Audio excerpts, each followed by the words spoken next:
The campus protest that sprang up across America following Israel's response to the October 7th attacks are the canvas for this latest salvo in the White House versus liberal intellectuals, or in President Trump's words, woke radical left bird brains. Let's bring you up to speed. Foreign students can, currently at least, still come to Harvard. Over the last 24 hours, Harvard's international student program was first revoked by the Department of Homeland Security, then challenged, and finally, in the last few hours, reinstated by a judge. Harvard had called the White House clampdown a blatant violation of the law, writing to foreign students in this letter: "You are vital members of our community. We'll support you as we do our utmost to ensure that Harvard remains open to the world." Foreigners are a quarter of Harvard's nearly 30,000 student body.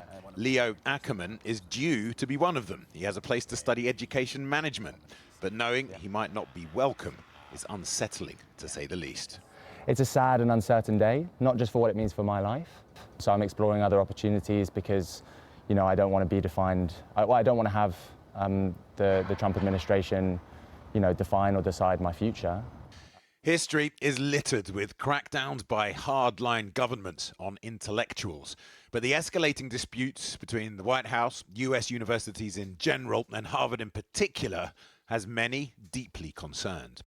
When the Department of Homeland Security Secretary unveiled the ban yesterday, she said, "Let this serve as a warning to all universities and academic institutions across the country."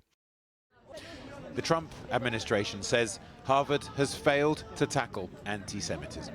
So it wants control of who Harvard hires and has told it to hand over private information on foreign students. Some Jewish students are nervous the clampdown in their name is in fact a power grab. There is definitely an issue with anti-Semitism on campuses, and that is a problem that deserves a serious solution. But what's happening now is using that situation as an excuse for an entirely different agenda. And that agenda for the Trump administration, and the way I understand it, is to consolidate power within the executive branch. It is to eliminate any institutions or any public institutions that can stand in their way.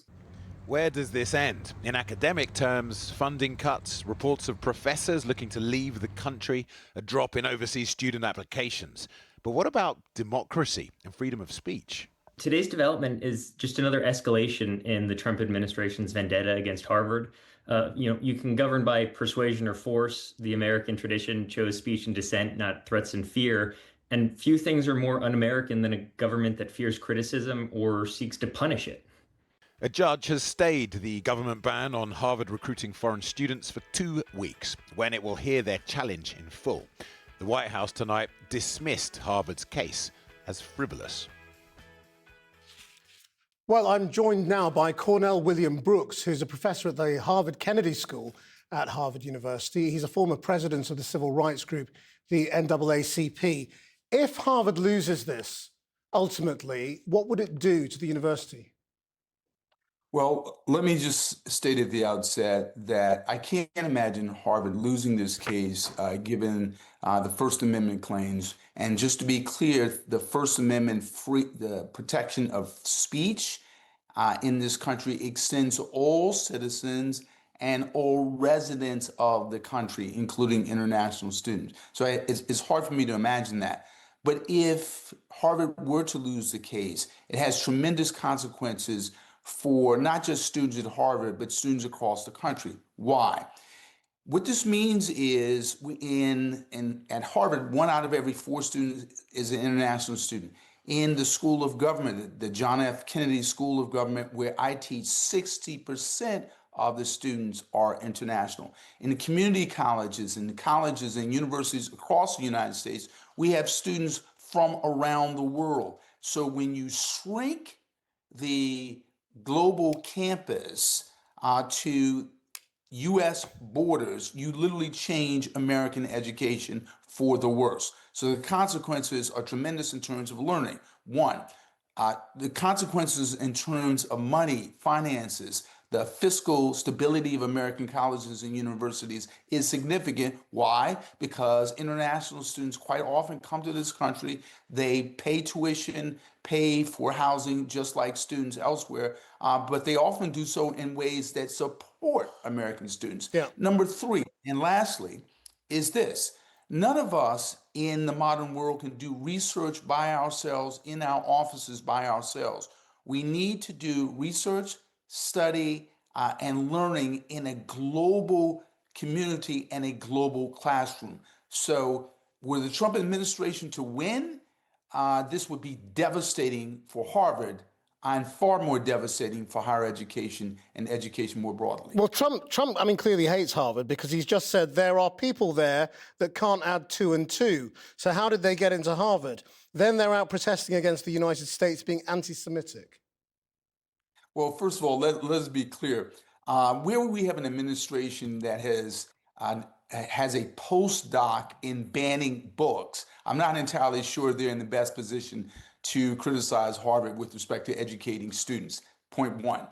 Point two, as was indicated earlier in this report, the Trump administration is using anti-Semitism to carry out a political agenda. But there How is do a we know problem that? there, isn't there? I mean, everyone acknowledges that on left and right. Everyone acknowledges that. And let me be clear, as the former president and CEO of the NAACP, the largest and oldest civil rights organization in the country, and one that was formed by African Americans and Jewish Americans, I take anti-Semitism seriously. So to address anti-Semitism, what you don't do is you don't engage in the micromanagement of universities while ignoring anti-Semitism. And how do we know that? Why is the Trump administration banning students from Israel and Palestine, presuming that they're pro-Hamas? They're banning both, right? They're banning students from South Africa and the Sudan, assuming that they're somehow that they're DEI or diversity warriors. In other words, this categorical, blindly applied ban on international students in violation of the First Amendment, the Due Process Clause, and the Administrative Procedure Act in the United States, patently unlawful, does nothing to address anti-Semitism. And let's be very clear about this. As a civil rights lawyer of 30 years, it is insulting to the victims of discrimination to use their discrimination to discriminate against others while doing nothing against anti-Semitism. Now, you talked about the wider implications on education.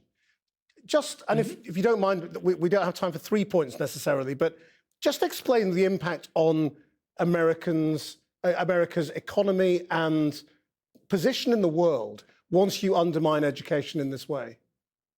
The impact is tremendous. So, for example, we literally have over 1 million international students in this country, 1 out of every 4 at Harvard, 60% at the Harvard Kennedy School. Were you to literally vacuum extract these international students from the American college campus, is going to affect the economic bottom line.